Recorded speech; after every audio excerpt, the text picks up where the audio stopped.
Although we touch on this Polarian feature in our video on manual testing, round trip for Microsoft Excel is something a lot of people want to know about, so in this video we'll try to give you a quick handle on the basics. First of all, let's touch on why you might want to use Excel round trip. Most of the Polarian customers who use it find it's a good way to collaborate with external stakeholders who, for one reason or another, don't have access to their Polarian portal.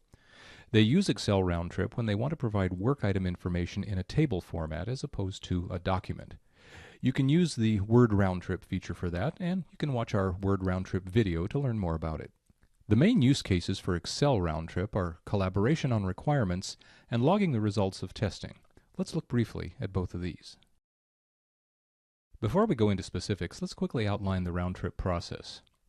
First, someone from your project team exports a set of work items for Excel round trip. The exported Excel file is sent to the external stakeholder by email or whatever means. The external stakeholder reviews the exported Excel file and updates work item data. In some cases, they might even create new work items.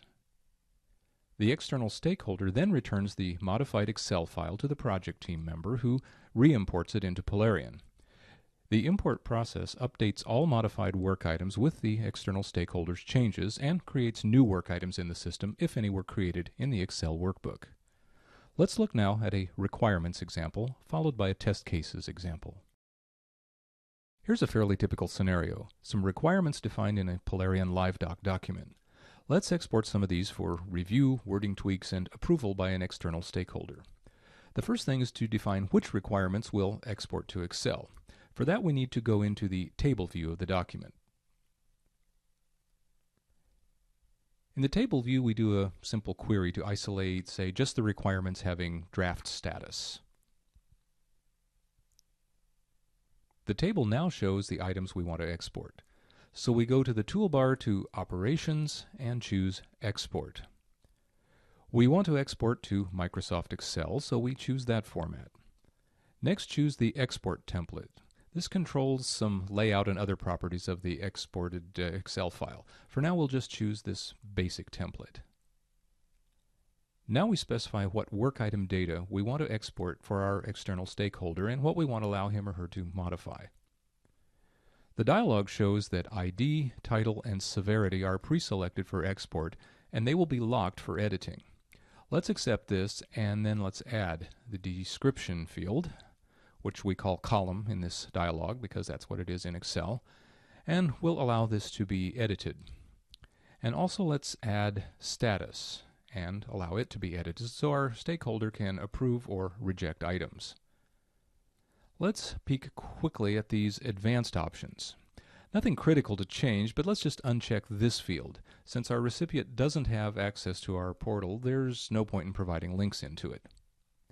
When we launch export, Polarian warns us about possible consequences of allowing certain data to be modified. In this case, we're exporting for review and approval, so we're okay with the status field being updated externally.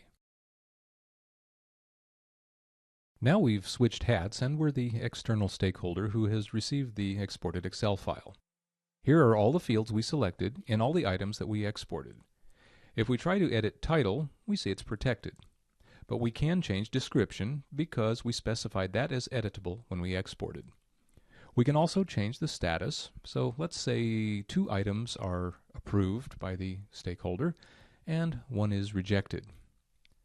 Now the external user saves the changes and returns the Excel file to the project contact person. Back in our Polarian portal now, and looking at the requirements we exported. Let's import our stakeholder's changes by going to Operations. Format is Excel round trip changes. We select the modified Excel file on the local file system, and note this option. If we check it, the changes in the Excel file will overwrite any conflicts that may exist on the portal. For example, if someone has rejected an item and it's approved in the Excel file, then the Excel status will be used. So we start the import process,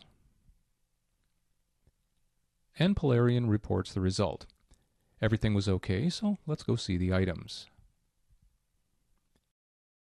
And we can see that the description and the status match what our external stakeholder did in the Excel sheet. Things work pretty much the same for other kinds of work items, so let's finish up with a quick look at a scenario for test cases. To export test cases for external testers, the main difference from what we've already seen is the starting point.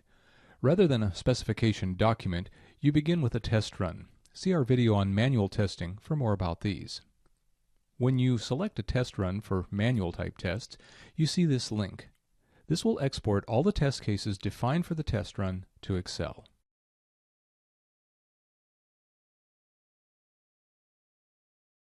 Using Excel, your external tester logs the results obtained when executing the test cases.